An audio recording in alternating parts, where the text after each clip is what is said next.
Okay Dadashri जी, आज हमने बहुत सारी चीजों के बारे में बातें की, डिस्कस किया।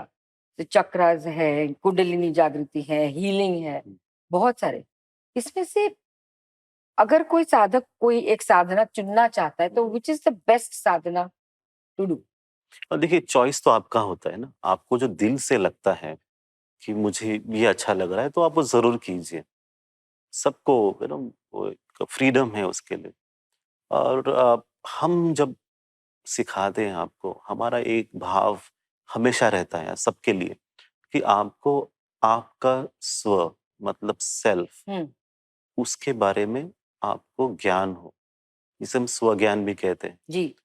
ट्रू नॉलेज, हम्म। है ना? कि आप कौन हो। ये निरंतर प्रयास करना, साधना आपकी रोज की यही हो कि मैं कौन हूँ, मैं कौन हूँ, मैं हम्म। कौन हूँ। ये साधना हमेशा आप सभी को करते रहना चाहिए। जब भी आपको विचार आता है, कुछ पढ़ रहे हो या कुछ देख रहे हो या अकेले बैठे हो, तो ये भाव ज़रूर रहे कि मुझे जानना है खुद के बारे में। और ये जानते-जानते ही आप अपने आप उस सत्य की ओर पहुँच जाते हो और उस पूर्ण स्वरूप का अनुभव कर सकते हो।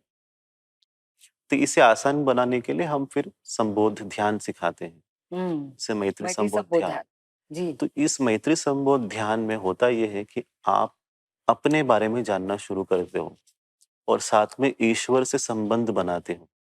तो यहाँ पर 2 हैं, एक आप हो और दूसरे आपके ईश्वर हैं।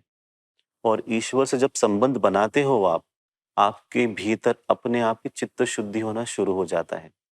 अपने आप ही जो भी गलत है, बुरी चीज़ें हैं, बुरे विचार हैं, वो आपके अंदर से बाहर आते हैं बहुत ज़्यादा मात्रा में और धीरे-धीरे, धीरे-धीरे चले जाते हैं। ये जब आप रोज़ करेंगे, इसकी आदत रखेंगे, तो आपको उसकी वजह से बदलाव दिखेगा आपके भीतर। आपका जो ब्रेन है, जो दिमाग है, वो भी धीरे-धीरे बदलता है। उसके अंदर की सेल्स जो बायोलॉजिकल जो स्टेटस होता है, उसके अंदर बदलाव आना शुरू होता है। वो ज़्यादा कंपैशनेट बनता है, ज़्यादा पॉज़िटिव बनता है, करुणा उसके अंदर होता है, लोगों की ब सहायता करने की जो इच्छा है, वो बढ़ती है, प्रेम अपने आप बढ़ना शुरू करते हैं, डर कम हो जाता है। तो ये सारी चीज़ें मैत्री संबोध ध्यान से आप अपनी ज़िंदगी में होते हुए देख सकते हो। जी।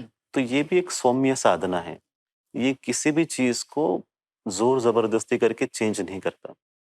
ये आप समय के साथ बहते हो और वहाँ तक पहुँच जाते हो और उसे पूर्णतः अनुभव करते हो। तो चित्त शुद्धि भी होता है। जैसे हम कई हमारे प्रोग्राम में अभी आपको जी। बताया कि आपके भीतर चित्त में जहाँ-जहाँ पर कुछ गलत संस्कार आए हैं, उसे हम शुद्धिकरण का काम करते हैं। एक-एक संस्कार निकालते हैं, बाहर निकालते हैं।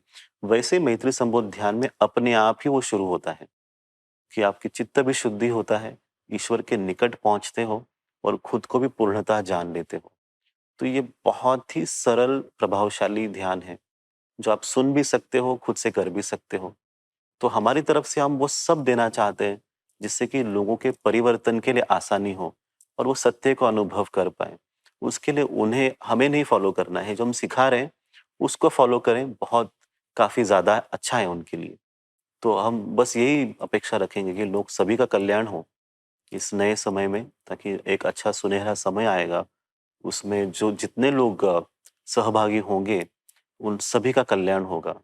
तो अगर आपके दिमाग में, आपने मन में ये विचार रखते हो कि मुझे उस दिशा की ओर चलना है, जहाँ पर मैं सत्य को अनुभव कर हम्म। पाऊँ, तो उसके लिए हम आप सभी का ना आमंत्रित करते हैं आप सभी को कि आप सब हमारे साथ मित्र के रूप में जुड़ सकते हैं, चल सकते हो और इस जीवन को पूर्णतः अलग रूप में देख सकते हो। दादाश्री जी, आज जो ज्ञान मैंने पाया है, अद्भुत। वाकई बहुत बहुत धन्यवाद आपका। बहुत धन्यवाद। Thank you so much. नमस्ते। नमस्ते।